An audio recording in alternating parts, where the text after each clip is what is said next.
Aloha Camper Traveler here, and this is my 2014 GMC Terrain, and the window regulator went bad on it. It's over here on the ground,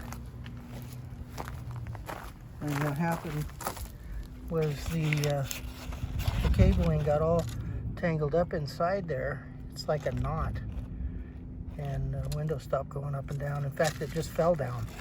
So there's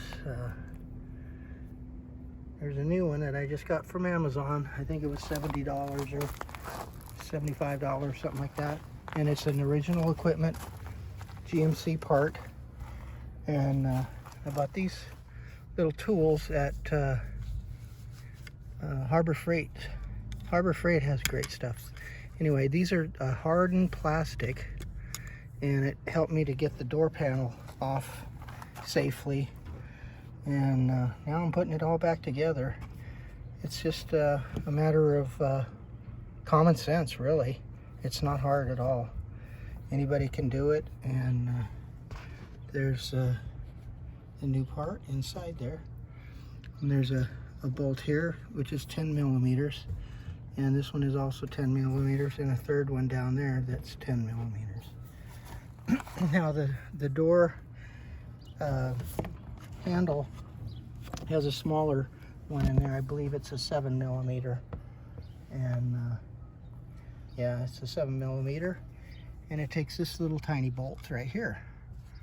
Yeah, pretty much I'm finished with it. All I have to do is just regulate it a little bit. There's the window glass is going to sit on this little thing here, and it's loose now because windows, I have it taped up with some black